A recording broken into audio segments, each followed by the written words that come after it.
नमस्कार, मैं हूं जल्पा क्षत्रिय और आप देख रहे हो राष्ट्र प्रथम। गुजरात विधानसभा चुनाव के लिए भारतीय जनता पार्टी ने प्रत्याशियों की चौथी लिस्ट भी जारी कर दी। इस चौथी लिस्ट में पार्टी ने अल्पेश ठाकुर की सीट में बदलाव कर दिया है। अब अल्पेश ठाकुर को गांधीनगर दक्षिण से प्रत्याशी बनाया गया है। पिछली लिस्ट में अल्पेश ठाकुर को राधनपुर सीट से टिकट दिया गया था, लेकिन अब राधनपुर से लविंगजी ठाकुर को प्रत्याशी बनाया गया। और भी 10 सीटों पर भाजपा ने अपने उम्मीदवार घोषित किए हैं। तो भाजपा ने शायद सोच समझकर आखिर में ये सूची जाहिर करने का उचित फैसला ले लिया, लेकिन देखना ये रहा और सवाल भी ये रहा कि भाजपा ने जो अपनी चौथी लिस्ट जारी की है, क्या है वो 12 सीटों का गणित। तो आज हम चर्चा करने जा रहे हैं राधनपुर, पाटन, हिम्मतनगर, गांधीनगर दक्षिण, गांधीनगर उत्तर, कलोल, वटवा, पेटलाद, महमदाबाद, झालोद जो कि एसटी सीट है, जेतपुर जो कि एसटी सीट है, सयाजीगंज, ये 12 सीटों पर जो भाजपा ने उम्मीदवार घोषित किए हैं, क्या है उसका गणित। इस विषय पर चर्चा करने के लिए हमारे साथ जुड़ चुके हैं वरिष्ठ पत्रकार किशोर अंजारिया हमारे साथ जुड़ चुके हैं। किशोर जी, सबसे पहले तो आपका स्वागत है राष्ट्र प्रथम में। सबसे पहले अगर जिक्र करें ये सूची का, तो नाम अल्पेश ठाकुर का ही सामने आता है, क्योंकि जो पहले राधनपुर से लड़े थे, कांग्रेस के मैंडेट पर पहले लड़े थे, जीते थे, और अचानक से उन्हें लगा कि भाजपा जो है वो विद्वानों की पाठशाला है, इसीलिए उन्होंने भाजपा ज्वाइन कर ली। और उसके बाद फिर से उपचुनाव भी हुए, राधनपुर से लड़े लेकिन हार गए। और अब की बार पार्टी ने फैसला लिया है कि गांधीनगर दक्षिण से उन्हें मैदान में उतारा जाए। जल्पा जी, मुझे तो आश्चर्य लगता है कि अल्पेश ठाकुर उम्र में भी इतने छोटे हैं और उसके पास लंबी कारकिर्दी अपनी राजकीय पड़ी थी। उसने शुरुआत तो ये जो दारू है, जुगार है, ऐसे सामाजिक दूषणों को दूर करने के लिए उसने एक जुम्बेश चलाई थी। तब लोगों ने सोचा कि नहीं, चलो एक अच्छा आदमी आ रहा है, तो उसको लोग प्रशंसा भी करते थे। लेकिन बाद में जैसे आपने बताया, कांग्रेस में गए, वहाँ से फिर भाजपा में गए, और ये जो दारूबंदी की बात थी वो तो सब भूल गए। तो जो बेसिक इशू के लिए वो उसने राजकारण में लोग जब उसको लाने के और स्वागत करने के लिए तैयार थे, वही लोग आज उसको धक्का दे रहे। मानो कि राधनपुर में से क्यों नहीं उसको टिकट दी।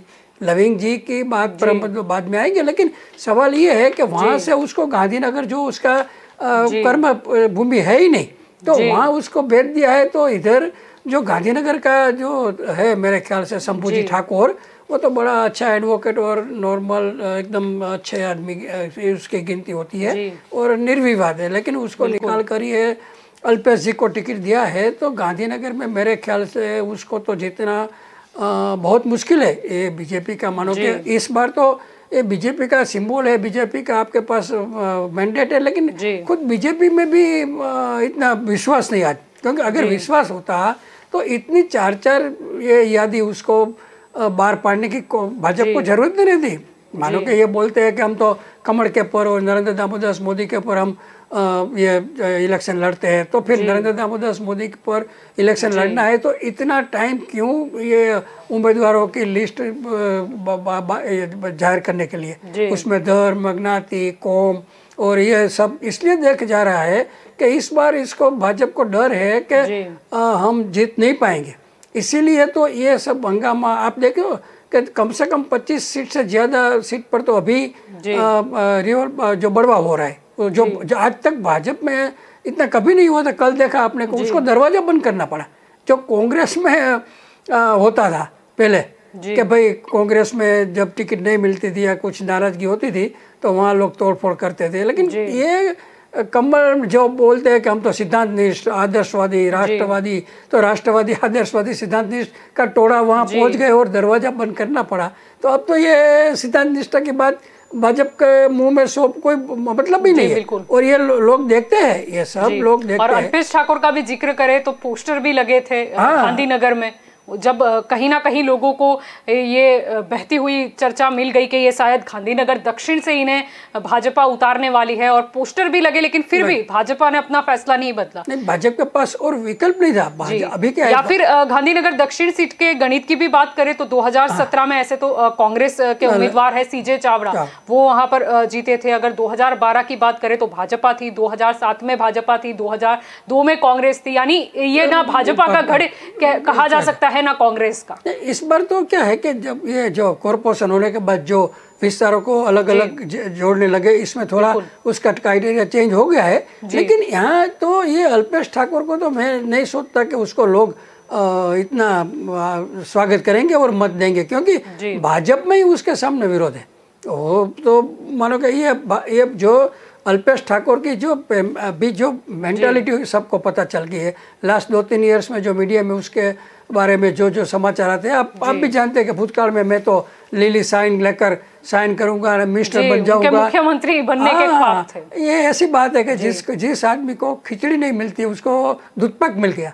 तो ऐसे अल्पेश ठाकुर की कोई हैसियत नहीं थी और उसमें इतना सब उसने चढ़ा बढ़ा दिया, तो वो ऐसे बोल गए थे कि मैं तो मिनिस्टर लिली साइन के लिए आया हूँ, ये करूँगा ये। तो इसकी इमेज उसको सब सोशली इसकी इमेज डाउन हो गई। ठीक है, आप ये तो कम नसीबी हमारे देश की कि चुटनी में तो आप गुंडे है, बदमाश है, जिसके पर 50 ये मानो के हार्दिक पटेल पर तो कितना है, मेरे ख्याल से 100 ऊपर से तो छोटा बड़ा केस चल रहा है। वो 10, 15, 20 केस में तो जामीन पर है आज हार्दिक पटेल। तो ये तो अब क्या हो गया कि भाई आप अच्छे आदमी है तो बहुत मुश्किल है। ठीक है, तो अल्पेश को भी अभी ये सब उसका अल्पेश एक बार कहते थे कि मैं राजनीति में कदम नहीं रखूंगा और फिर दल भी बदलने का उन्होंने फैसला ले लिया। हाँ, ये भी अभी उसका तो 5-10 बरस हो गए ये राजकारण में आने, तो इसमें भी इसने हंगामा किया। जैसे और कॉन्फिडेंस तो वैसे उन्हें पहले से ही था कि भले ही वो उपचुनाव में हार गए थे लेकिन भाजपा से टिकट लेके ही रहेंगे, क्योंकि एक सभा में उन्होंने ये भी कहा था कि मुझे तो शादी करनी है, मुझे तो आपको तैयारी रखनी चाहिए। तो ये क्या है, इस बार तो भाजपा की मुझे तो ये सब जो जैसे ये उम्मीदवारों की लिस्ट जारी होती है उसमें क्लियर दिखाई रहा है कि भाजपा की लाचारी दिख रही है। भाजपा पहले बोलता था कि भाई इसको टिकट नहीं देनी, तो कोई आदमी बोलता नहीं था, एक्सेप्ट कर लेता था और शांति से सब खत्म हो जाता था। इस बार हर एक सीट में आप देखिए 160 में से 50 में तो पहले हुआ, बाद में थोड़ा बहुत। अभी देखो कल मैंने सुना कि अमित भाई शाह गृह मंत्री वो कुछ गौतम शाह के विरुद्ध में, वो जीतू भगत को टिकट मिली तो गौतम शाह वहाँ के विरुद्ध में थे, तो अमित शाह जैसे इतने बड़े ओहदेदार उसको घर पे समझाने जाना पड़ा। आप एक आदमी को टिकट देते हैं, नहीं देते हैं तो दूसरा अगर उसके सामने बोलता है तो आपको उसको घर पे जाना पड़ा है। वही दिखाई दे रहा है कि आप कितने नीचे हो गए, आपका कोई लेवल नहीं रहा है कि भाई अमित शाह है या नरेंद्र दामोदर मोदी है। लेकिन समझ में ये नहीं आ रहा, पहले तो ये सेंस ली जा रही है ये करके सभी जगह पर ये तो किसको उम्मीदवारी करनी है। इस देखो ये सेंस का तो इतना मुझे तो हंसी आ रही है, नाटक हो रहा था कि उसके पहले 1 महीने पहले 15 दिन पहले ही अमित भाई शाह ने बोला था कि जो जीत सकेगा उसी को ही टिकट मिलनी है। और दूसरी उसके 2 दिन बाद पाटिल साहब ने बोला था कि भाई मेरे हाथ में तो कोई टिकट देने का है ही नहीं। उन्होंने तो काफी पहले कह दिया था कि अगर किसी की टिकट कटती है तो डायरेक्ट ऊपर से जाओ। तो अब ये सेंस का तो नाटक ही इसलिए बोला जाता है कि भाई उसमें जो 50 या फिर वो जरूरी था जानने के लिए कि कौन कौन उत्सुक है, यानी अगर उनको टिकट नहीं देते तो कितनी फाइलें निकाल के रखनी है। लेकिन इसमें भी आप देखो कि 182 सीट में भाजपा को 4000 अर्जी मिली, तो एक सीट पर 50-100 का है, तो उसमें तो कोई सब जानते थे कि भाई इसका तो कोई मीनिंग ही नहीं है, नाटक ही है पूरा। और दूसरा नाटक भी कैसा किया, विजय रूपाणी, नितिन पटेल जैसे, भूपेंद्र सिंह जैसे बुलाकर लिख दो तुम कि हम चुनाव नहीं, तो इससे तो और उसकी इमेज डाउन हो गई। अगर उसने ऐसा लिखाने का उसको, इसका मतलब ये हुआ कि इस लोगों पर उसको विश्वास नहीं था तो वही कागज लिखवाने की जरूरत पड़ती। कांग्रेस से आए हैं उन पर ज्यादा भरोसा है, उसके दिग्गज नेताओं पर भरोसा नहीं रहा। अभी मेरे ख्याल से तो जो 182 सीट के जो भाजपा की है उसमें कम से कम 45 या 45 से 50 कांग्रेस से जुड़े हुए या कांग्रेस में से पार्टी बदल कर आए हैं। तो अब 50 जितने धारासभ्य अगर कांग्रेस में पुराने या उस ओहदे में थे वो आए हैं, तो फिर आपको तो जब ये मिनिस्ट्री बनेगा तो मानो कि 40 मिनिस्टर में से, जैसे इस बार भी 10-15 था, तो इस बार भी 15 मिनिस्टर अगर जीत जाते हैं तो कांग्रेस का ही आएगा। तो ये तो इसका मेरा कहने का मतलब ये है कि जो रातों रात आए, मानो कि मोहन सिंह राठवा का लड़का आया, वो भगा भाई बारड़ आया, कि जिसने पूरी जिंदगी कांग्रेस संस्कृति में काम किया है। वहाँ वो डिसिप्लिन में नहीं मानते, कांग्रेस में कुछ भी बोल सकते हो आप। अब इधर रातों रात आ गए आप, तो यहाँ तो भाजपा संस्कृति का तो या फिर कहीं ना कहीं वो जो कांग्रेस से लेकर इन्होंने भी शायद भाजपा को उसी में कन्वर्ट करने का ही परिणाम उन्हें कल देखने को मिला कि विरोध हो जाए, विरोध कर लेंगे। ये जो दरवाजा बंद करा पड़ा कमलम का, तो पूरे का पूरा कांग्रेसीकरण ही हो गया।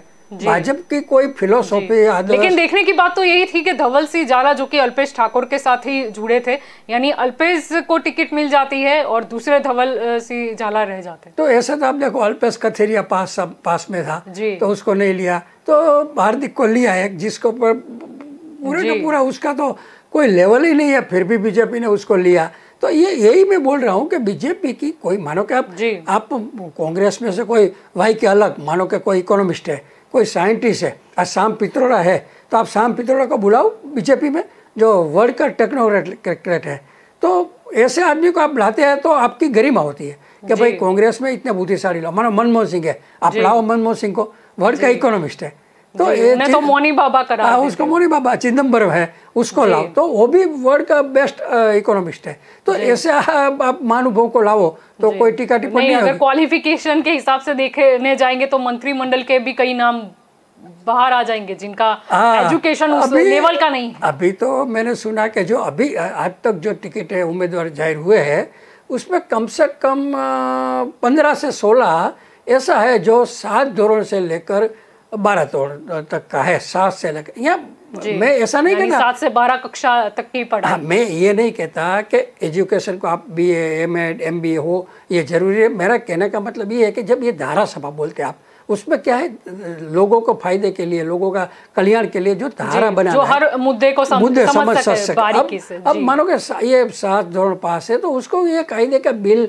पता क्या बिल में है क्या नहीं, आप सिक्का लगा दो, तो ये गलत है। ये एजुकेशन का मतलब ये नहीं है कि आप खानगी में है, आपको धारासभा नहीं बनना है, 8 धोरण है, आप बिजनेस कर सकते हो, उसमें कोई बात नहीं। लेकिन जब धारासभा में आप आते हो, अब मानो कि IPS ऑफिसर, IAS जो इंडिया का रिकॉर्ड तोड़ के डिग्री लेते हैं, तो वो डिग्री के सामने आप उसके सामने कौन सा आपका प्रभाव पड़ेगा कि भाई कोई IPS है या कोई सीनियर कहीं IAS, या फिर आपने जो कहा कि सिर्फ मायने ये रखता है कि आप कैसे भी जीत जाओ, चाहे जातिगत समीकरण हो या किसी और का करो। अब राधनपुर में भी जैसे लविंग जी ठाकुर, उनका तो एक वीडियो भी काफी वायरल हुआ, वो जिस तरीके से खुशी से झूम रहे थे, यानी उन्हें खुद पर भी भरोसा नहीं हुआ कि मतलब मुझे टिकट मिलेगी, क्योंकि कहीं ना कहीं अल्पेश ठाकुर साइड चले गए। लेकिन राधनपुर की अगर बात करें तो वैसे तो ये कांग्रेस, मतलब पिछले 2 बार की भी बात करें तो कांग्रेस ही जीतती आई। हाँ जी, और इसमें बड़ी बात यह है कि लविंग जी तो मेरे ख्याल से जब अगर मैं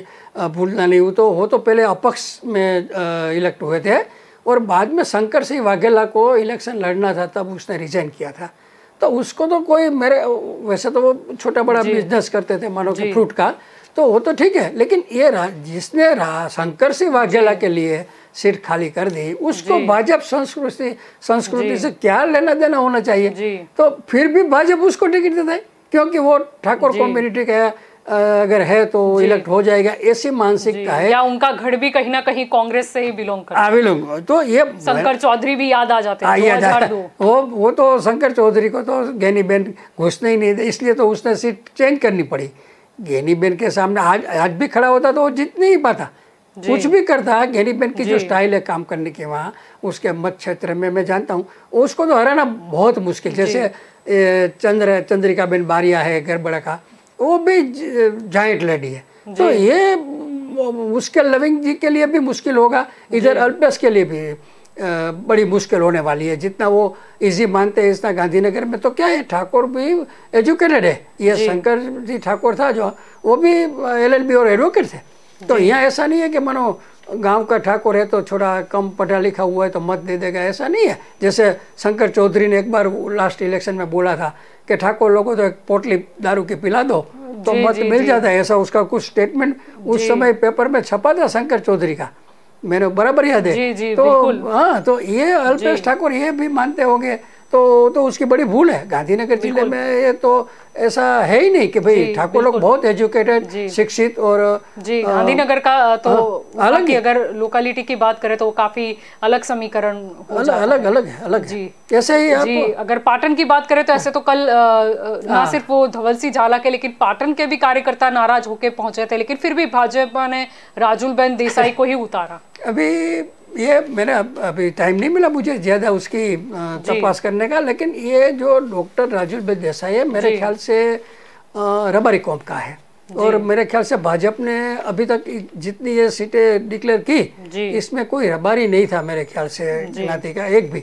तो उसने ये राजुलबेन देसाई को तो एक जुगारी खेला है, क्योंकि राजुलबेन देसाई क्या एक्टिव पाटन में कोई छोटे बड़े कार्यक्रम में या भाजपा की पार्टियों में ऐसा मैंने देखा नहीं है। हाँ, इधर जब महिला आयोग की मीटिंग होती है तो वो क्या है, उसकी अपॉइंटमेंट मेरे ख्याल से जो भारत सरकार का महिला आयोग है उसमें वो मेंबर है, और उसको शायद वो मेंबर की वजह से वहाँ गाड़ी और बंगला भी मिला है, उधर ज़्यादातर उधर ही रहता है वो राजुलबेन।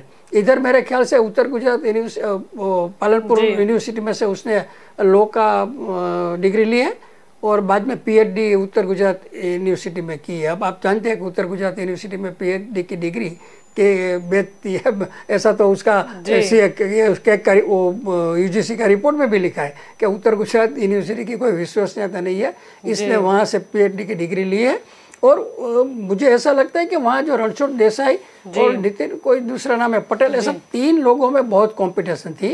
तो भाजपा ने ऐसा सोचा कि 3 लोगों को निकाल कर इसको दे दो, अब इसको दे दो। लेकिन क्या भाजपा को फिर से पाटन होना है या क्या वहाँ तो किरीट पटेल, अगर पाटन की मैं थोड़ी अगर एनालिसिस करने की कोशिश करती हूँ तो 2017 में कांग्रेस आई थी, लेकिन 2012 की बात करें, 2007 की बात करें या 2002 की बात करें, उससे पहले की बात कर ले हम 98 की, भाजपा ही लगातार जीतती आ रही थी। और यहाँ तक कि 2002 और 2007 की बात करें तो आनंदीबेन पटेल, वो तो जाइंट सब थे, लेकिन ये किरीट पटेल आने के बाद आपने जैसे बोला कि 2017 में किरीट पटेल, तो किरीट पटेल बहुत साउंड और होशियार, और उसकी छाप भी अच्छी है बहुत वहाँ। जैसे आपने पता होगा कि सबसे ज़्यादा 2000 करोड़ का कौभांड जो डेप्यूटी मामलतदार देसाई को विरम देसाई का उसने बाहर निकाला था, तो वो पब्लिक का इंटरेस्ट का काम करता है किरीट भाई।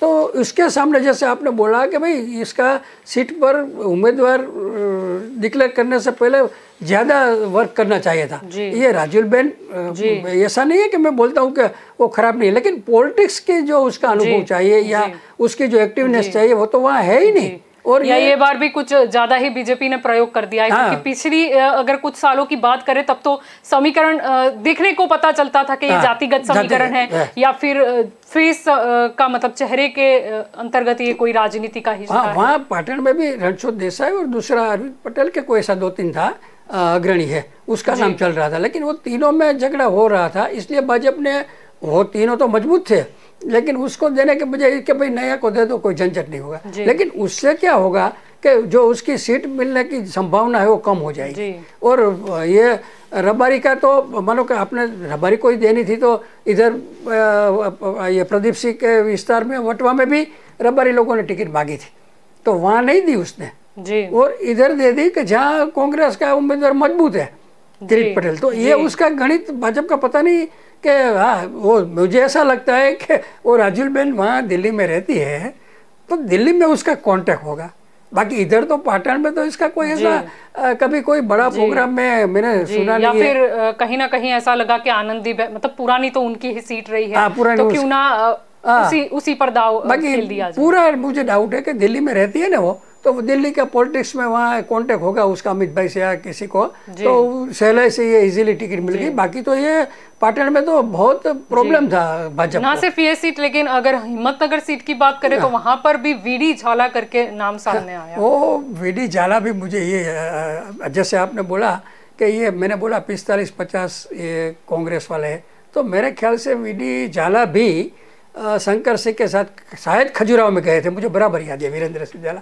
तो ये खजुराहो वाला को भी आपने टिकट, जिसको आपने को गालियाँ दी थी खजुराहो के समय, तो भी आपने इस बार मानो कि आप बोलते हैं कि हम तो नरेंद्र दामोदर मोदी के नाम से वोट देने का है, कोई उम्मीदवार के नहीं, तो फिर क्यों वीरेंद्र सिंह झाला?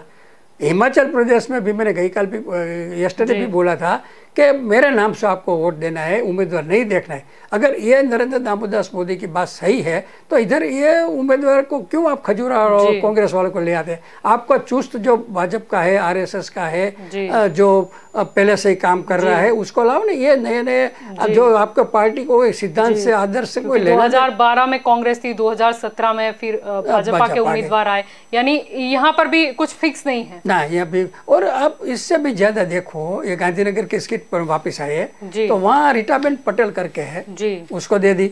अब किसी को वहाँ, अब मुझे तो आश्चर्य ये लगता है रीटाबेन पटेल को कि मुझे बराबर याद किया लास्ट गांधीनगर म्यूनिसिपल कॉरपोरेशन की जब इलेक्शन डिक्लेयर हुई थी जी, तब इसकी कॉरपोरेटर की टिकट के लिए ये रीटाबेन बहुत सचिवालय में आटा लगाते थे।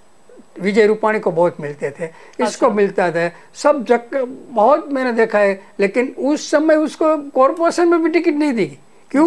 कि उसके पहले वो गांधीनगर में मेयर बन गई थी वो कॉरपोरेशन की। लेकिन उस समय उसके 2 मेयर के समय के दरमियान इतना भ्रष्टाचार, इतनी गैरती, उसका हस्बैंड केतन पटेल करके है, उसने नो BU परमिशन करके वहाँ एक 6 माल का या 4 माल का बड़ा मकान बना दिया था। उसके सामने एक पिंकी बेन करके कोई कॉरपोरेटर थी, वो तो हाईकोर्ट में गई थी। तो हाईकोर्ट ने भी बोला कि भाई ये BU परमिशन के सिवाय ये सब जो आपने मकान बनाया है ये मेयर का हस्बैंड केतन पटेल ने, वो टोटली गैर कानूनी है, उसको तोड़ दो। तो भी उसकी तोड़ के बजाय वो कोई RM पटेल करके टाउन प्लानर था, वो अमेरिका घूमने गया था, उसको बुलाकर रातों रात उसके पास BU परमिशन ले ली। ऐसे 2-3 बिल्डिंग में तो उसका हस्बैंड ये भ्रष्टाचार करके वहाँ गांधीनगर में सब ये कांड किया। अब वो ये इसकी और बात ये है कि ठीक है, आप रीटाबेन मेयर है तो जैसे है तो आपको मेयर की तरह आप अपने से बुद्धि से काम लो। लेकिन मुझे बराबर याद है कि ये केतन पटेल गांधीनगर म्यूनिसिपल कॉरपोरेशन में डेप्यूटी कमिश्नर दवे की ऑफिस में आकर बैठ जाता था, उसकी चेयर पर बैठ जाता था, वहाँ से सब हुक्म शाम तक बैठ कर करवाता था। तो ये तो सबसे बड़ी गंभीर बाबत है कि आप जो मेयर कहे उसका हस्बैंड आकर वहाँ पे, जैसे एक बार मैंने ये अभी, यानी कहीं ना कहीं वो डायलॉग याद आता है जो अक्सर सरपंच में जब उम्मीदवार खड़ी होती है तब बोला जाता है। हाँ, तो वैसे ही हुआ। और वो दूसरा क्या है कि ये रीटाबेन का मेरे ख्याल से मामा या फैबा का लड़का जो अशोक पटेल करके है, वो लास्ट टाइम इसके पहले धारासभ्य था, 2012, उसको भी टिकट चाहिए थी। ऐसे प्रवीण पटेल करके है, वो भी अच्छा आदमी। लेकिन ये लड़ाई में रीटाबेन को मुझे आश्चर्य यह लगता है कि कॉरपोरेट की टिकट जब नहीं देते, इसके नाम पर इतना भ्रष्टाचार जग जाहिर है, सब जानते हैं गांधीनगर में कि भाई इतना हंगामा। और देखो उसके समय में स्मार्ट सिटी में भी इतनी गड़बड़ हुई कि स्मार्ट सिटी में भ्रष्टाचार की फरियाद दिल्ली तक पहुंची।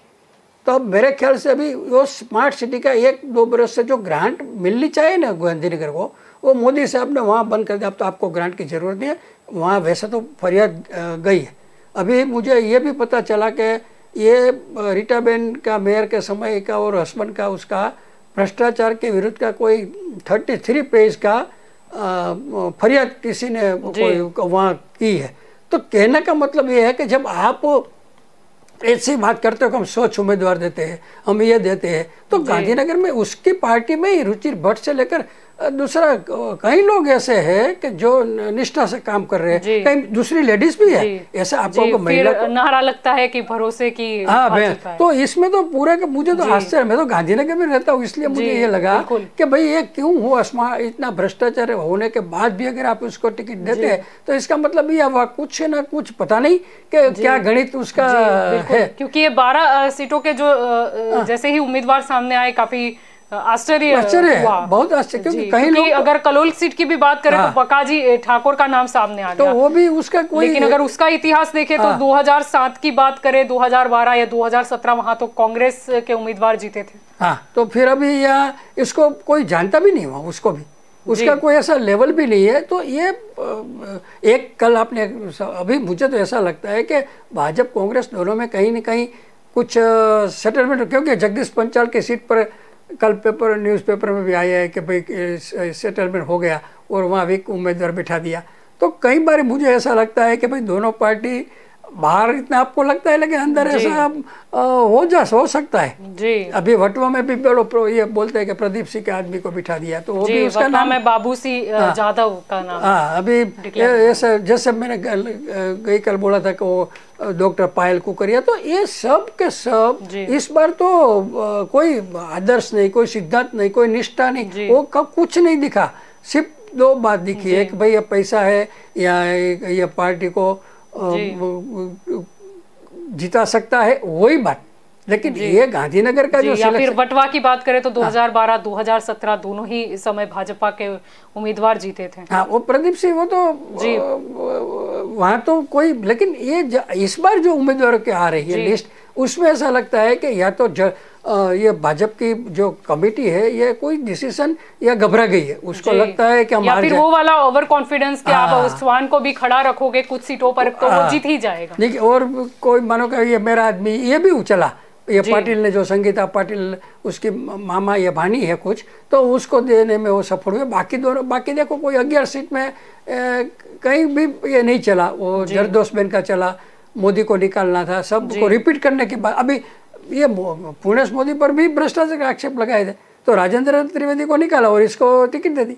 तो ये कोई, या फिर अकेले राजेंद्र त्रिवेदी के ऊपर कुछ करते तो शायद हंगामा होता, तो क्यों ना दो को टारगेट किया जाए। लेकिन ये कहना का मतलब ये है कि भाजपा ने जो बात की कि हम सिद्धांत से टिकट देंगे, युवाओं को देंगे, शिक्षित को देंगे, वैसा तो हुआ नहीं। 16 आदमी तो ऐसा है जिसको ये आपको कानानी देखो, हर्ष संघवी देखो, ऐसा 14-15 ऐसा है कि जो 8 से स्टडी किया है। अब वो धारासभा में क्या धारा, उसको विधायक तो ठीक है, पर फिर भी मंत्रिमंडल में अब मंत्रिमंडल में हो गए तो वो क्या परिपत्र है क्या नहीं है वो कैसे पता। और इसका मतलब ये है कि ब्यूरोक्रेट से ही राज चलाएगा, और ब्यूरोक्रेट्स तो ये अच्छा आनंद है कि भाई ये लोग ऐसे अनएजुकेटेड लोग आए तो हम ही राज्य करेंगे, और ये हाईकमांड सवाल तो नहीं पूछेंगे कम से कम। हाँ, और हाईकमांड भाजपा को भी ऐसा है कि ऐसे अनएजुकेटेड और ऐसे है तो हमारे सामने कभी कोई आएगा नहीं। ये जयनारायण व्यास खुद की नहीं चलाएंगे, हम जो कहेंगे उसी ये जयनारायण व्यास इतना इंटेलिजेंट है, फिर क्यों नहीं लेते उसको भाजपा छोड़नी पड़ी है 30 वर्ष का। क्यों कि वो प्रस्तुत करते सामने पार्टी को,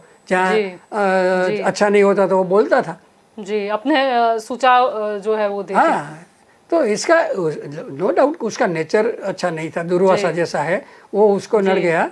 बाकी तो पार्टी में ऐसा तो बहुत लोग हैं इसके, अगर इसको पार्टी में कोई जवाबदारी दी होती तो पार्टी को ही फायदा था। जी। लेकिन इस बार तो ये घबरा गए भाजपा वाले, इसीलिए ही ऐसे कोई लॉजिक के बजाय टिकट दे रहे हैं। जी, पेटलाद की बात करें, कमलेश पटेल का नाम सामने आया। वो निरंजन, उसका भी देखे तो 2007, 2012, 2017 में लगातार कांग्रेस के उम्मीदवार जीते थे। तो अभी भी इस बार भी वो अगर कांग्रेस का तो निरंजन पटेल का भी वहाँ तो अच्छा परफॉर्मेंस और अच्छी इम्प्रेशन है, वो बोलता है रफ, लेकिन उसका काम बोलता है वहाँ निरंजन भाई का, और वो नॉन करप्ट लगातार 3 बार वही जीते। हाँ, 3 बार, इस बार भी ऐसा ही होने वाला है। अब दूसरा देखो, आपने इस लिस्ट में नहीं, लेकिन वो मेरे ख्याल से महेश भूरिया जालोद का, तो वो भी जालोद इसी लिस्ट में 10वें नंबर पर। अब वो मैंने को वो तो पहले एक बार नहीं टिकट दिया था, अब दूसरी बार उसको दिया।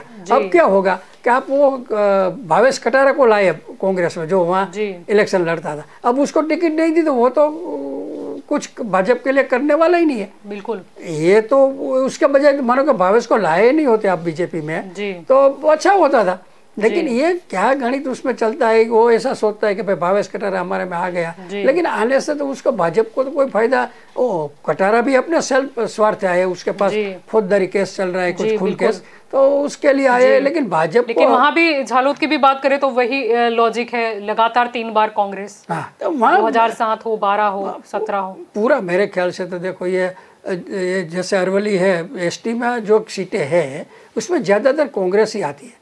अभी अरवली में देखो लास्ट टाइम पीसी बरंडा करके, और उसका धर्मपत्नी भी आपको बताऊं, वो भी चंद्रिका बेन है, वो तो डेप्यूटी कलेक्टर थी। तो ये दोनों एजुकेटेड, ये पीसी बरंडा तो आईपीएस ऑफिसर था, ये आदिवासी है, ट्राइबल है, उसमें से वो उसको टिकट दी थी भाजपा ने रिजाइन करवा के, लेकिन वहाँ अनिल भाई जोशियार के सामने वो जीत नहीं पाई। और इंटरेस्टिंग बाबत तो ये है कि वहाँ उसको हराने के लिए ये जो भाजपा का ही रमीलाबेन बारा है, जो मेंबर ऑफ पार्लियामेंट है, उसने मेहनत की थी, उसने अपने सिस्टर के लिए भी इस बार भी टिकट मांगी थी। मेरे ख्याल से नीलाबेन करके कोई है उसकी सिस्टर, उसके लिए उसने वोट नहीं किया, अश्विन कोटवाल भी आए, वो भी रमीलाबेन को नहीं अच्छा लगा है, क्योंकि अगर ये अभी अनिल भाजपा सरकार आती है तो अश्विन कोटवाल के भी आपको पता होगा कि वो एक जमाने में अमर सिंह चौधरी सब चुनाव लड़ रहे थे त्यार उसका वो डी ग्रेड का एजेंट था, उसका मैं बराबर मुझे याद है, वो डी ग्रेड का एजेंट है। आज तो करोड़पति है जी। आज उसका लड़का यस कॉन्ट्रैक्ट बिजनेस या पंचायत में सब उसका वजन चलता है, दबंगिरी जो आप बोलते हैं ना उस टाइप का था। अनिल जोशियार अच्छे आदमी थे, उसने ये आईपीएस बरंडा को हरा दिया। आईपीएस था, उसकी इंप्रेशन भी अच्छी थी, लेकिन वहाँ कांग्रेस का बहुत चलता है और बाकी है तो वो भाजपा वाले उसको करते हैं। मानो कि ये जैसा मैंने बोला अश्विन कोटवाल के सामने इस बार राजेंद्र खराड़ी करके जो आरएसएस का चुस्त स्वयंसेवक है और 3 बरस का उसने कोर्स भी किया है और एकदम निष्ठावान विजयनगर में रहता है, उसका ही नंबर था टिकट का। वो अगर ये अश्विन कोटवाल नहीं आते तो उसको टिकट मिलती। अब मानो आज वो बेचारा 40 शायद इसीलिए इतना हंगामा भी हो रहा है, क्योंकि कब तक कार्यकर्ता और नेता बर्दाश्त करेंगे। और ये 5 साल मेहनत करे वो और आए पैरासूट से। ये अश्विन कोटवाल भी इसलिए चला गया कि वहाँ मधुसूदन मिस्त्री ने ओपनली बोला था कि इस बार तो तुमको मैं टिकट देने वाला नहीं हूँ। मधुसूदन मिस्त्री भी खेड़ ब्रह्मा में काम करते हैं और डायरेक्ट सोनिया जी के साथ उसका कॉन्टेक्ट। ये क्या था कि अमर सिंह की वजह से ही आ गया है।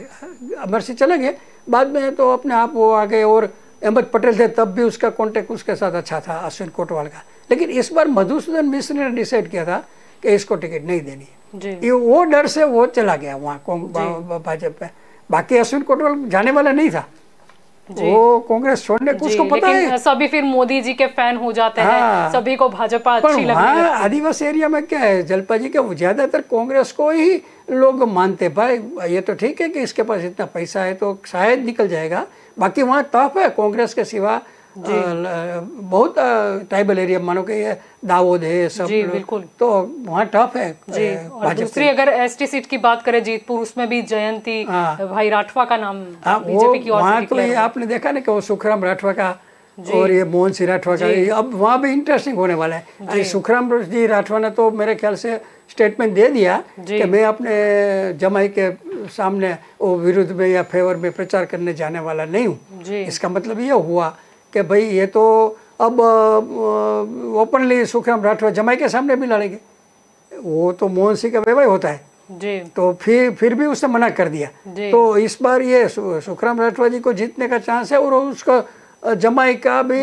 लेकिन 2017 की बात करें सुखराम राठवा जीते थे और मार्जिन काफी कम था, 3052 मतों, लेकिन और सामने यही जयंती था। लेकिन इस बार क्या है कि वो अभी उसका जमाई की वजह से अब वहाँ का पूरा गणित बिगड़ गया है जी, पूरा का पूरा गणित बिगड़ गया है वहाँ का।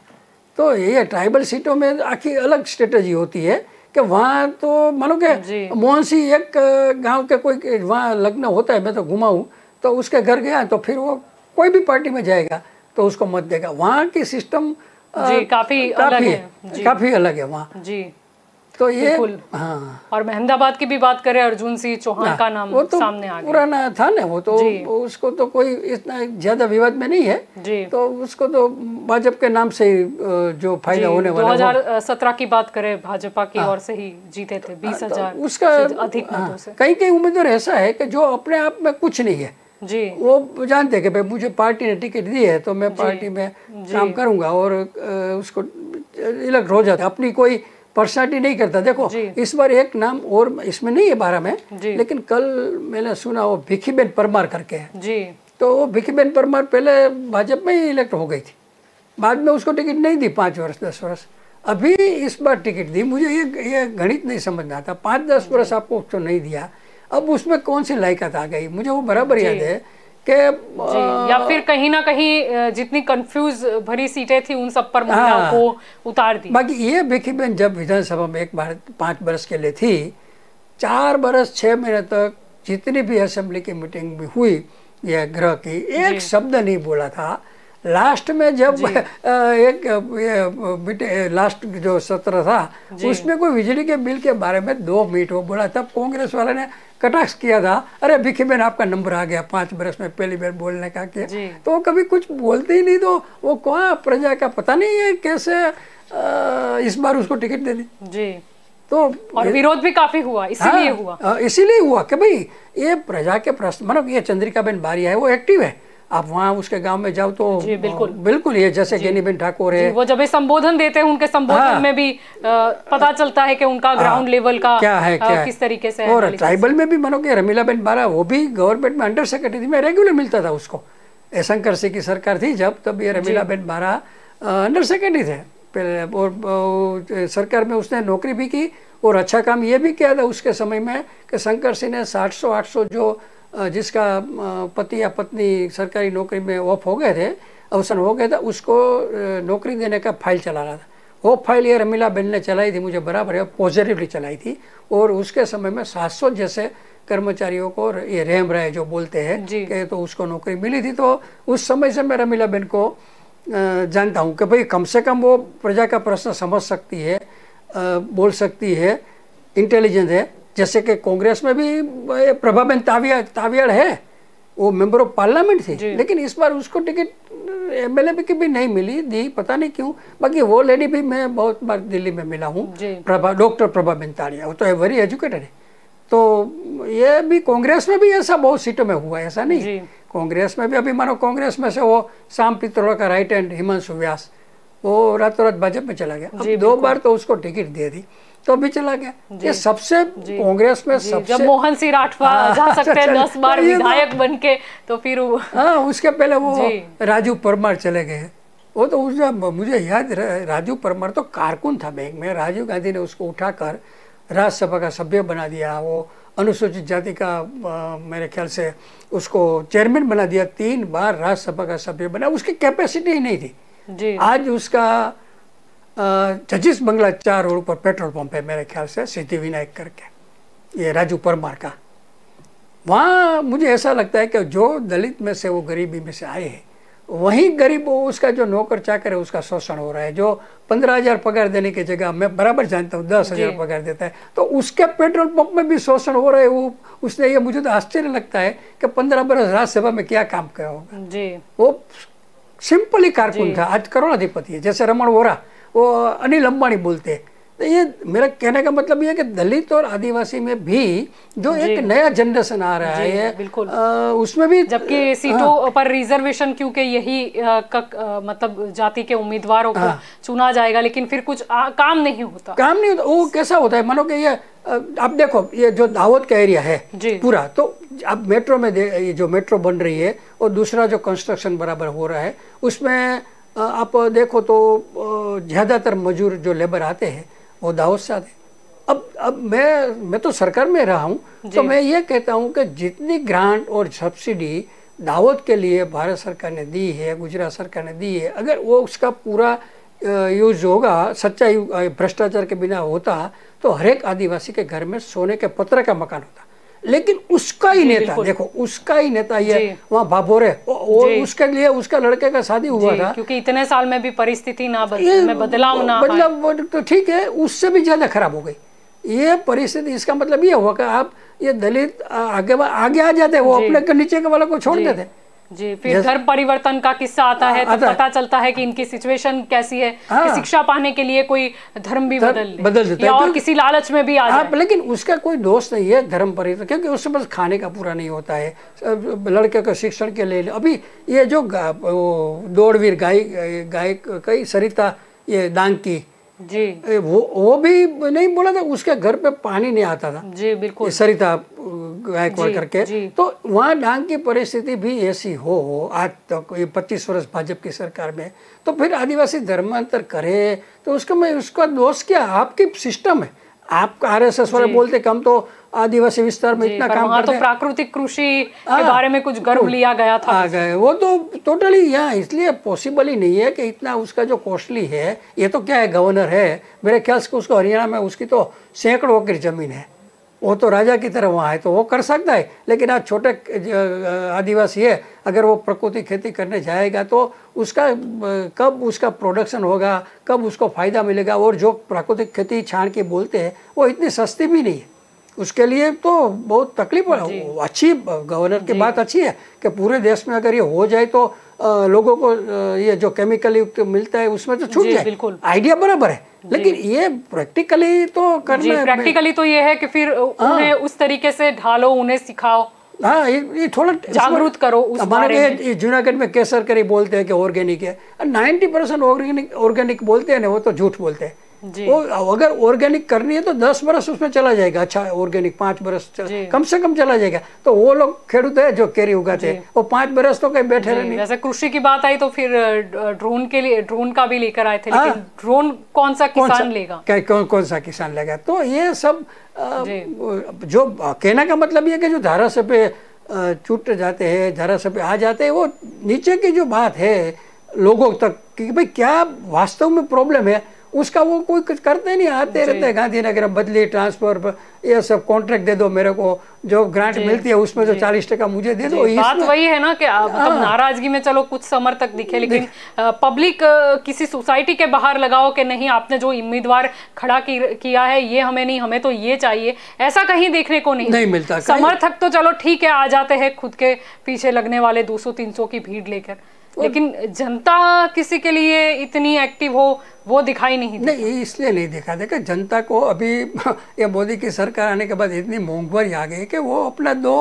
वक्त का खाना या रहने का भी उसमें से फ्री नहीं होते और वो कहाँ रोड पे निकल। हाँ, और पूरे का पूरा जो ये चुटनी का है वो पूरा का पूरा जिसके पास पैसा है वही लड़ सकता है। 5 करोड़ 10 करोड़ अभी मैं तो सोचता हूँ कम से कम 5 करोड़ छोटे एरिया में भी चाहिए। अब ये पूरा विष चक्र है जलपा जी, क्या मुझे 5 करोड़ अगर इलेक्शन जीतने के लिए चाहिए तो फिर मैं 15 करोड़ 20-25 करोड़ कमा वहाँ बदली ट्रांसफर टेंडर में ये करूंगा, तो वहाँ मानो कि यानी यहाँ पर भी वही लॉजिक लगता है वो तो, शिक्षा वाला कि अगर कोई डॉक्टर बना है काफी फी देकर बना है तो फिर तो कहाँ से वो फ्री में इलाज करने वाला। तो जैसे ये मोरबी का पुल हुआ, वो क्यों हुआ कि भाई जो एमएलए है उसको पैसा खाना है, तो है मोरबी का नगर पालिका मानो कि इलेक्टेड हो गया है तो उसको भी पैसा चाहिए, वहाँ भी इलेक्शन लड़ने के लिए 25-50 लाख तो होता है। पंचायत और सरपंच का इलेक्शन के लिए भी 10-15 लाख अगर बोलते हैं आप, तो फिर वो तो ये विष चक्र इसलिए है कि भाई बाद में आप कुछ भी झूठा काम करो तो फिर पब्लिक ऐसा या पुल टूट गया, अहमदाबाद में नहीं टूट गया अभी थोड़ा बहुत, ये कोई वकील पुल के बाजू में से एक पुल ही गिर गया था, तो वो इसलिए वो मैं कंपनी का नाम भी भूल गया, तो वो कंपनी वाले को भी कुछ नहीं हुआ। क्यों? तो पैसा देते हैं कि भाई आपको हमने तो आपको लांच दी थी, तो उसके ऊपर कोई एक्शन लेता ही नहीं है। तो ये आखा विष चक्र जब तक ये इलेक्शन का खर्चा और देखो महेंद्र मसरू है वो स्टाइल का जब तक नहीं होगा तब तक तो ये विष चक्र चलता ही रहेगा भ्रष्टाचार का। अब मैं 5 करोड़ खरीदता हूँ तो 15 करोड़ तो लेऊंगा।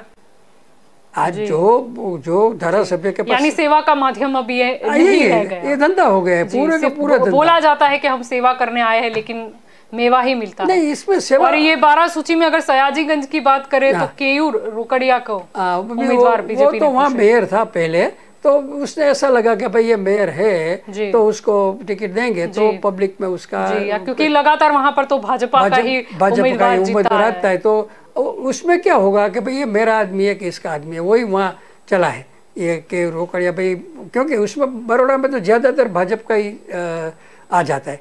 तो इस बार जो आंतरिक गुटबंदी है उसमें यही काम आ गया कि भाई रोकड़िया हमको वफादार रहेगा।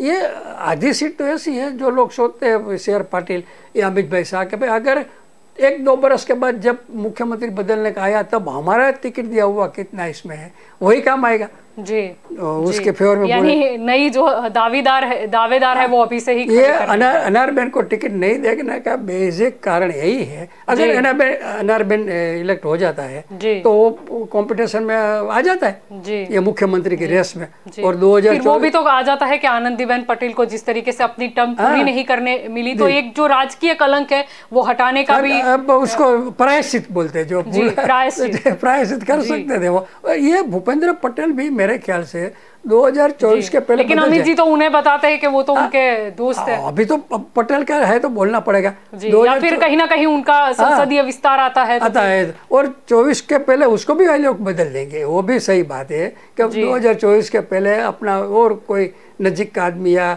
जो ज्यादा फंड दे सके या उपयोगी हो सके ऐसा को ले आएंगे। ये तो भूपेंद्र भाई अच्छे आदमी है लेकिन वो जो कंट्रोल चाहिए गवर्नमेंट पर, ब्यूरोक्रेट्स पर, वो उसके नेचर ही नहीं हो, तो वो कभी हो ही नहीं सकता। मेरे नेचर में ही नहीं है तो मैं कैसे करूँगा। लेकिन अभी वो चलाएगा ये लोग, क्योंकि उसको पटेल का चेहरा चाहिए जी, इसलिए ही वो लाए। बाकी 2024 के पहले जैसे राष्ट्रपति मुर्मू को आदिवासी लाए, तो 2024 के पहले इधर भी लाए। बीच में एक बार ये भी हुआ था कि आदिवासी को मुख्यमंत्री बना दो, क्योंकि गुजरात के इतिहास में अमर सिंह चौधरी को कांग्रेस ने बनाया था एक बार, बाद में कोई आदिवासी को बनाया नहीं है। आदिवासी की तो पॉपुलेशन भी, और शायद देश में इसीलिए तरक्की नहीं हो रही क्योंकि किसी भी पद पर आने के लिए उसकी पहले एक ज्ञाति जाति देखी जाती है। उसकी हालांकि मुख्यमंत्री कोई बने या किसी और पद पे जाए तो वो सिर्फ जरूरी नहीं है कि खुद के समाज के लिए ही काम करे या उसे ही प्रायोरिटी। यही बात देश को जो पाया की जो की तकलीफें पड़ती है, इसमें यही है कि आप लायकात के बजाय आप ज्ञाति धर्म कौम देखते। अमर सिंह चौधरी तो मानो इंजीनियर था उस जमाने में, वो तो मैकेनिकल इंजीनियर था वो उस जमाने में। लेकिन कहने का मतलब ये है कि जब तक ये सिस्टम ही होगी तब तक मानो कि शाम पित्रोड़ा है, वो अगर आपको उसको लाओ तो पूरा का पूरा मोबाइल में क्रांति कर सकता है। उसने कर दिखाई थी राजीव गांधी के समय में। तो आप ऐसे आदमी को लाओ, उस ऐसे आदमी को चीफ कंसल्टेंट बनाओ गवर्नमेंट ऑफ इंडिया का, तो लेकिन नहीं, क्योंकि वो हमारा कंट्रोल में नहीं है, वो हमको प्रश्न पूछेगा। तो ये लोगों तो ये तो चाहिए ही नहीं। जी जी, पूरी तकलीफ यहाँ है यानी खुद का दिमाग लगाए वो नहीं चाहिए। हाँ, वो नहीं, वो ऐसे आदमी। फिर ये देखो मीडिया में भी यही हो रहा है जो मीडिया में चलाएगा उसको नहीं रखेंगे, जो अपनी आया करे। अभी ज़्यादातर गुजरात की 90% चैनल है वो मोदी जी के वाह में ही लगी हुई है, ना मगज न कुछ। मैं तो उसका डॉक्यूमेंट के साथ बोल सकता हूँ कि भाई ये मीडिया भी अब तो मुझे ऐसा कई बार तो मुझे मार्केट में किसी को बोलने को भी शर्म आती है कि मैं मीडिया में हूँ। इतनी गिरी हुई है मीडिया में अभी तो। ये पहले अपने के ज़माने में भी था, लेकिन ये इतना नहीं था। आज तो जैसे खरीद वेचाण जैसे धारासभा में होता है, ऐसे मीडिया को भी कवर देकर ये देकर आप मगज चलाओ, हम बोले वही लिखो, कम लंबे से स्क्रिप्ट आवे वही लिखो। तो ये सब मीडिया में तो मुद्दे पे डिपेंड करता है ना, कौन राइट है कौन। हाँ, वो लेकिन कुछ मुद्दे हो अगर देश के हित में तो फिर भाजपा की तरफ हो जाते हैं। अगर महंगाई की बात करें या कुछ मुद्दों की बात करें तो फिर तो सवाल होंगे और सत्ताधारी पक्ष को ही होंगे। जो सवाल करते हैं उसको अच्छा नहीं लगता मोदी को या उसको भाजपा को, और जो सवाल करना नहीं चाहते उसको बैठा भाई आप ये हम स्क्रिप्ट देते हैं आप चला के रखो। वैसे तो सवाल से तो विधायक भी भागते हुए नजर आते हैं। वो भी अभी धारासभ्यों की दशा तो ऐसी है भाजपा की सरकार में, उसको हर ग्रह शुरू होने के पहले कोरे में सही ले लेते हैं और प्रश्न पूछते। तो मैं असेंबली वर्षों से कर रहा हूँ, तो उसमें कई बार तो जिस धारासभ्य को साइन लेकर गए हुए उसमें क्या प्रश्न लिखा वो पता ही नहीं होता। जब उसका नाम बोलते हैं अध्यक्ष कि आपको ये बोलना है, तब वो तो हड़बड़ा बना जाता है। उसको पता ही नहीं कि भाई मेरा प्रश्न क्या है, क्योंकि वो तो दंडक है। उसने कागज ले लिया विधानसभा में फॉर्म प्रश्न पूछने का, उसने प्रश्न पूछ लिया। धारासभ्य को पता ही नहीं है कि मेरा नाम से प्रश्न पूछा तो क्या, वो भी उसको पता नहीं करते हैं लोग। इतनी डिक्टेटरशिप हो गई है भाजपा में तो कि भाई आप प्रश्न भी हमको, हम ही आप साइन करके फॉर्म दे दीजिए, हम उसमें प्रश्न लिख देंगे, बाद में विधानसभा में उसको पता ही नहीं होता। तो इसका मतलब है आपको मगज नहीं चलाना है। भाजपा इसलिए फिर हंगामा होता है और फिर विपक्ष बाहर खड़ा होकर चला जाता है। और इसका मतलब यही हुआ कि भाजपा में रहना है, भाजपा में धारासभ्य बनना है, भाजपा में मिनिस्टर बनना है, मगज नहीं चलाना है आपको, जो हम बोले वही करो। तो यही माथापच्ची है जो इलेक्शन की ये जो क्राइटेरिया में लेते। ऐसा जैसे आपने बोला कि भाई एजुकेटेड, उसकी अच्छी इमेज समाज में, रियल में काम किया, सामाजिक, वो कोई देखता ही नहीं, वो कुछ नहीं देखता। वैसे हर बार बात तो होती है रिपोर्ट कार्ड की, लेकिन वो रिपोर्ट कार्ड दिखाई नहीं देता, चाहे कि कोई भी पक्ष हो, भाजपा हो या कांग्रेस हो या अन्य सब पार्टी। अभी हाईकोर्ट सुप्रीम कोर्ट ने नहीं बोला कि भाई आपको इतना क्यों जरूरत पड़ती है गुनहगार को लेने की। अभी ये मोरबी का है कांति अमृति, अच्छा आदमी है, वो भी 3 बरस 4 बरस जेल में गया था एक खून केस में। वो तो टेक्निकल कारण से मानो छूट गए वहाँ से।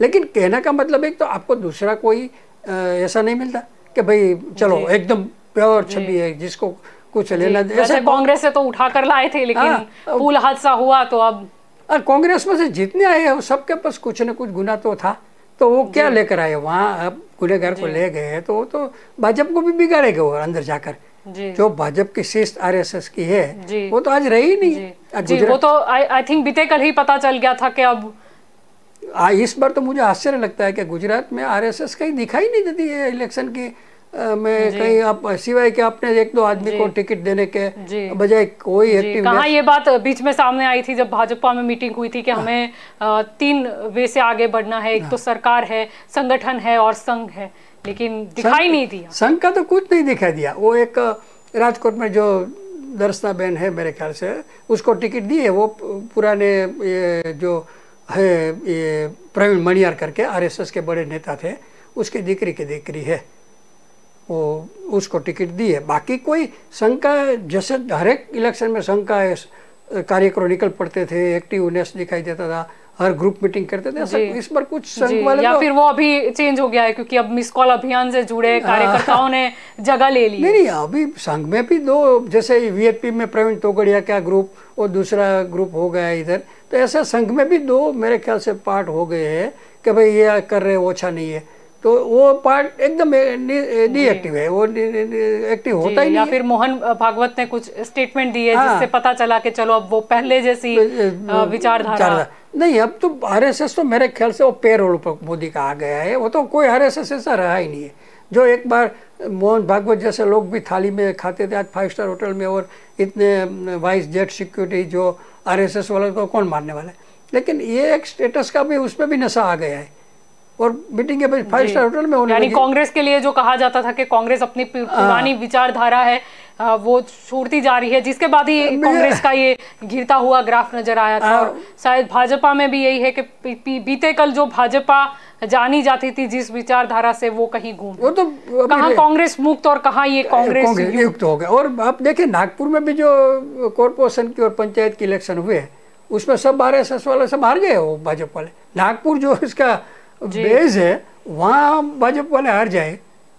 कभी कभी ये नितिन गडकरी जी ओपन बोलते हैं कि भाई क्या ये हमारी पार्टी वो में 2 टूक कह देते हैं, जो है वो बोल दिया। वो समझते हैं कि मेरा ये लास्ट है, उसको लेने वाला ही नहीं बाद में, लेकिन फिर भी वो बोलते हैं जी। वो कहते हैं कि भाई ये हमारी भाजपा की वीकनेस है, ये नहीं होना चाहिए। इतना तो उसमें करेज है, होना चाहिए कि भाई जो भूल है तो भूल है। वो नहीं बोला अभी कि भूल हो गई है तो नहीं। रास्ते के बारे में अभी कोई मध्य प्रदेश गए थे, वो रास्ता टूटा हुआ था, तो उसने बड़ी मीटिंग में बोला कहा ये मेरा नेशनल हाईवे अथॉरिटी का काम बोगस है, मैं उसको माफ़ी मांगता हूँ यार में। और उसने क्या, तो वो तो ठीक बात है कि भाई अच्छी बात है कि भाई ये इतना हो रहा है, लेकिन ये लोग तो ये सोचते ही नहीं। कुछ भी मानो कि ये रीटा बेन का तो इतना वहाँ हंगामा हुआ था गांधीनगर का, भ्रष्टाचार का, पेपर में आया, वो हाई कोर्ट का जज ने उसके फटकार लगाई, फिर भी उसको टिकट दे दिया। इसका मतलब ये हुआ कि भाजपा कोई सिद्धांत निष्ठा आदर्श में नहीं, वो हमारे आदमी है या इलेक्शन जीत सकता है, वो 2 ही क्राइटेरिया देखा जी। तो पब्लिक को सही से, या फिर कहीं ना कहीं भाजपा अभी भी बौखलाई है कि भले ही विधायक तोड़ के लिया, सीटें बढ़ गई, 3 डिजिट में पहुंच गई, लेकिन वो 99 वाला जो जख्म था वो शायद भाजपा भूला नहीं है, इसीलिए इस तरीके के फैसले मतलब लेते हैं, वो घबराहट में लेते हैं, और उसको डर भी है इस बात। और ऊपर से कोरोना काल फिर आ गया, इसीलिए शायद पुराने मंत्रिमंडल या मंत्रियों को टिकट नहीं दी, लेकिन ये आएंगे तो फिर से वो कोरोना काल लोगों को याद आ जाएगा कि ये तो स्टेटमेंट देते थे कि मुझे पता नहीं है। आज भी उसको तो डर है कि ये 90 से 100 के अंदर ही टिकट आने का उसको इतना डर है, इसीलिए तो ये सब हंगामा कर रहे हैं। और जो रिबल कर रहे हैं उसको घर पर जाकर मिलना पड़ता है, होम मिनिस्टर भारत का, उसको किसी के घर के एक उम्मीदवार के सामने, तो ये तो कोई लेवल ही नहीं रहा है। वो कहाँ पहले बोला जाता था कि हाई कमांड के सामने कोई ऊंची आवाज में बात भी नहीं कर सकता, नाराजगी तो दूर की बात। वो घर पे जाना पड़ता है, वो मानो के कार्य करे गया, वो कोई बुरी बात नहीं, लेकिन ऐसी कंडीशन में जब वो विरोध करता है और आपको उसको समझाने के लिए घर जाना पड़े, वो तो आपका लेवल ही नहीं। और ये भाजपा का तो होना ही नहीं। 2024 के लिए शायद भाजपा को गुजरात से अधिक लोगों को जरूरत पड़े, इसलिए। बाकी उसको डर यही है कि इस बार गुजरात चला जाए तो पूरे इंडिया में हंगामा हो जाएगा, जैसल में भी, क्योंकि गुजरात मॉडल आपके बोलते थे तो मॉडल का तो खात्मा हो गया, ऐसा ही होगा तो फिर आप वहाँ तो बोल ही नहीं सकते।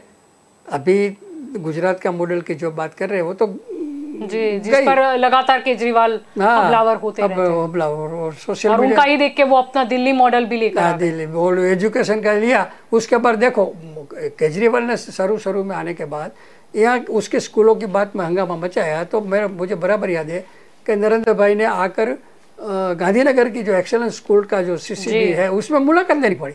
क्यों? इतने बरस तो कुछ हो आते ही नहीं थे स्कूल का देखने के लिए, लेकिन वो केजरीवाल ने एजुकेशन पर हंगामा मचाया तो उसको स्कूल के लिए नहीं पड़ी।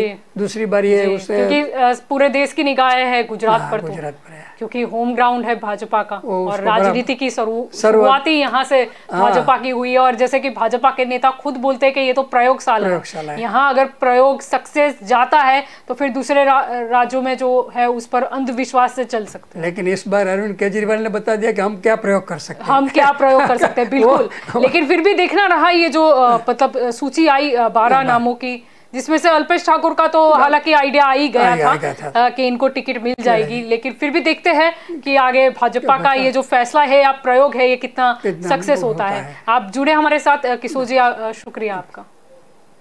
तो आज का सवाल में हमारा सवाल यही था कि गुजरात भाजपा की बात करें तो चौथी लिस्ट तो जारी कर दी, 12 नाम सामने आए। अब देखना ये है कि ये 12 सीटों पर भाजपा का जो भगवा है वो आता है या नहीं आता है। तो आप मुझे आज्ञा दीजिए, ज़्यादा जानकारी के लिए आप जुड़े रहिएगा राष्ट्र प्रथम के साथ। नमस्कार।